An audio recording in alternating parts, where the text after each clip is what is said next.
The Kethvoran High Command had run the simulation 47 times. 47 times. The algorithm had returned the same result.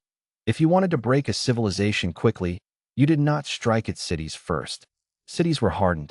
Cities had infrastructure redundancy, emergency protocols, military response grids, and populations dense enough to organize resistance rapidly. Cities had been designed, consciously or not, to survive catastrophe. You struck the rural zones, the scattered populations, the places where response infrastructure was thin, where communication was isolated, where people were spread across hundreds of kilometers of difficult terrain with no organized military presence to rally around. You struck those places first, and you held them, and then the cities fell inward on themselves from loss of supply chains and agricultural output, and the specific psychological collapse that came from watching your countryside burn. The simulation had a name for these zones. The translation was approximate, but it rendered closest to soft zones. Easy ground, fast conquest, minimal resistance. The Kethvoran had selected their landing coordinates accordingly. They had chosen the American South. Daxon was the assault commander for Grid 7, which covered approximately 400 square kilometers of what the pre-invasion intelligence had classified as low-density rural agricultural territory. He was experienced. 11 planetary subjugations across his career, 3 of them personally commended by High Command. He understood logistics, he understood terrain, he understood the particular dynamics of isolated populations confronted by overwhelming force. He did not understand, in those first hours, why his unit was taking casualties. The initial landing had been textbook. His 40-soldier unit had deployed from the drop carrier in standard dispersal formation, establishing a perimeter around the primary landing zone and beginning the methodical sweep that the tactical manual specified for low-resistance rural territory. The first 2 kilometers had been empty. Farmhouses, some small outbuildings, a stretch of road, a field still carrying the stubble of a recent harvest. And then Corporal Veth had simply stopped transmitting. No alarm, no report of contact. One moment Veth's vital signs and location data were present on Daxon's command display, and then they were not. The locator beacon continued transmitting for 40 seconds from a static position, and then it too went silent. Daxon redirected 2 soldiers to Veth's last position. They found nothing.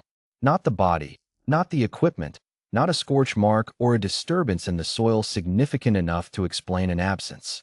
Veth had been there, and then something had happened, and whatever it was had left no evidence Daxon's soldiers could process. He called it an equipment malfunction and kept moving. He lost 2 more before he stopped calling it a malfunction. Marlena had grown up on 400 acres of mixed pine and hardwood in Talbot County. She had killed her first deer at age 9 with a bolt-action .243 her grandfather had given her with the specific instruction that a clean kill was a moral obligation and a messy one was a failure of preparation. She had taken that lesson seriously for 27 years.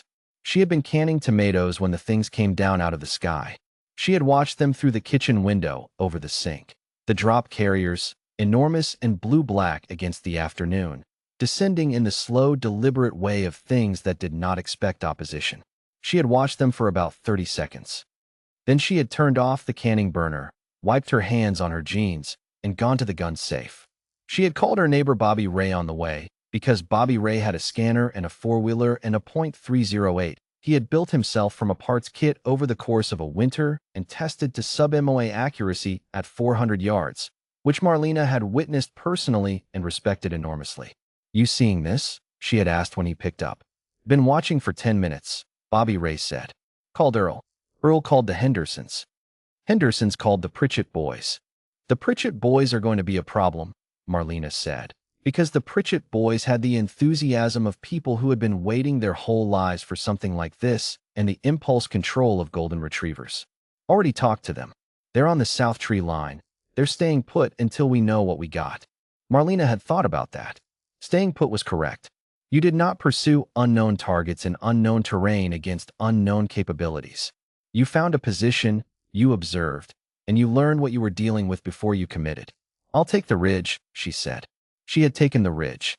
The ridge was a long limestone formation that ran along the eastern edge of her property, heavily wooded on top and offering a natural elevation advantage of about 60 feet over the fields below. She had spent a significant portion of her life on that ridge. She knew where every route crossed the trail, where the limestone exposed itself and made footing uncertain, which trees had the right branch architecture for a stable seated shot, and which ones looked right but weren't. She knew where the deer bedded in winter and the turkeys roost in fall, and where the creek bent at the bottom and made noise enough to cover careful movement. She watched Daxon's unit emerge from the tree line below. They moved, she noted, like soldiers. Formation discipline. Spacing. They paused at the field edge and assessed before crossing, which was smart. Their equipment was extraordinary. The suits they wore seemed to absorb light at the edges, and they carried weapons she couldn't identify by function but recognized by the way they held them, which was the way you held something you trusted absolutely. There were a lot of them. Marlena had hunted a lot of things. She had a particular philosophy about it, one she had arrived at over years and articulated poorly in conversation, but lived precisely in practice. The philosophy was, you are not smarter than the animal. You are differently situated. The animal had better senses, better instincts, better physical adaptation to the terrain. What you had was patience, preparation, and the ability to choose your moment, which is not the same thing as being stronger or faster. It just has the same outcome if you do it right. She steadied her breathing. She had a rifle she had owned for 11 years and shot 10,000 rounds through and trusted the way you trust something that has never once failed you. She had chosen her position 40 minutes before any of them arrived at the field edge. She waited. Daxon's command display lost the fourth soldier at 1842 hours local, and by then he had updated his threat assessment 3 times and was on his fourth, and none of the 4 had adequately explained what was happening to his unit. The strikes were not coming from any consistent direction. They were not clustering. There was no pattern his tactical system could isolate, no point of origin, no trajectory correlation, no repeated angle of attack. Something was hitting his soldiers from the terrain itself, from somewhere within the 400 kilometers of trees and hills and creeks and fields that surrounded them, and it was doing it without triggering any of the motion sensors his unit had deployed on arrival. He sent the drone up.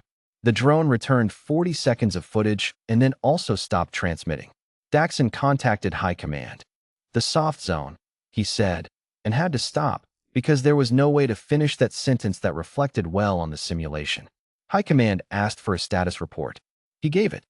He gave it precisely, without embellishment, in the careful language of a career officer who understood that accurate reporting was more valuable than comfortable reporting. He reported 11 soldiers unaccounted for. He reported 0 confirmed visual contacts with hostile combatants. He reported terrain that had appeared, in pre-invasion assessment, to be open agricultural land, and which had turned out to be something he did not have adequate military vocabulary for.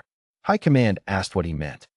He looked out across the fields and the fading light, at the tree lines that could have hidden anything, at the ridge to the east where his sensors said nothing was and his instincts said something was, at the 400 kilometers of territory his 40-soldier unit had been allocated on the grounds that it was soft.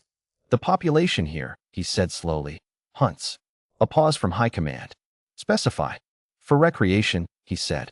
They pursue and kill large animals in this terrain for recreation. They have been doing it for generations. This terrain is, they know it. They have been in it every season of their lives. Our sensors are optimized for open ground detection, and they are not operating in the open. He paused again. I don't think they're going to operate in the open. Below, somewhere in the field, his display registered a 5th absence. From the ridge to the east, Marlena chambered the next round with the quiet, practiced motion of someone for whom this was not a new experience, just a new application. She had 5 rounds left in the magazine. She had 4 boxes in her pack. She was not in a hurry. She had been told once, by her grandfather, that patience was just another word for confidence. Confidence that the shot would come, that the preparation would hold, that the terrain you knew would do the work the terrain always did for the person who had taken the time to learn it. She settled back against the limestone. She waited, and in the soft blue dark of a Georgia evening, the hunting continued.